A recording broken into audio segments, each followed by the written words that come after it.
नाही माझं जमत आहे आणि त्यामुळे माझं काही बिघडतही नाहीये. बंद करा आता हा विषय.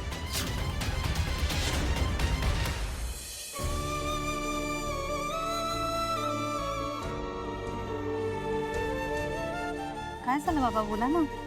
नंदू, मुलीचं लग्न ठरवताना बापाचे पाय जडच होतात का? हा, आता मला हे माहिती आहे की हे खूप घाईघाईत होतं असं तुला वाटतंय, म्हणून तुला मी पुन्हा एकदा विचारतो. मला खरं खरं सांग, तुला मुलगा आवडलाय ना? हो बाबा. मग बाकीचा कसलाही विचार करू नकोस, मी बघेन काय ते. अगं, लग्न आधीचे हे काही दिवस खूप सुंदर असतात, त्याचा अनुभव घे.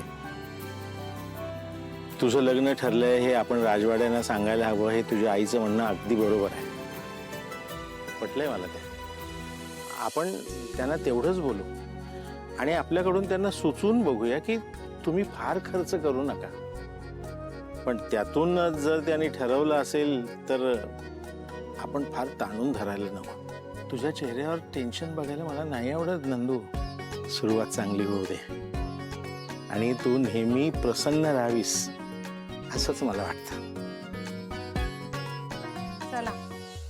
माझे असे किती दिवस उरले देवालाच ठाऊक. पण तुला माझी परवाच नाहीये ना. तुझं लग्न न बघताच बहुतेक ती जाणार आहे जगातून. अरे बाकीची नातवंड आहेत ना तुझी, त्यांची लग्न बघून आनंद मान. माझ्या कशाला मागे लागलीस? हो रे बाबा, माझंच चुकलं. अरे मला तुझी काळजी वाटते. मला तुझा एकटेपणा नाही बघवत रे.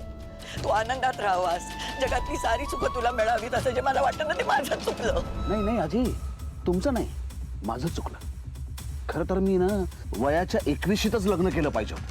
मग हा बिझनेस, हा डोलारा सांभाळणं, माझ्या पाठच्या 3 भावंडांची जबाबदारी घेणं, हे सगळं महत्वाचं नाहीच आहे.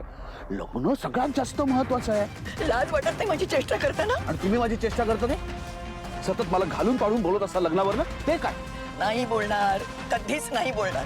ही पैठणी ना मला माझ्या डोळ्यासमोर सुद्धा नको आता. मी एक काम करते, ही जाळूनच टाकते. नाही असू.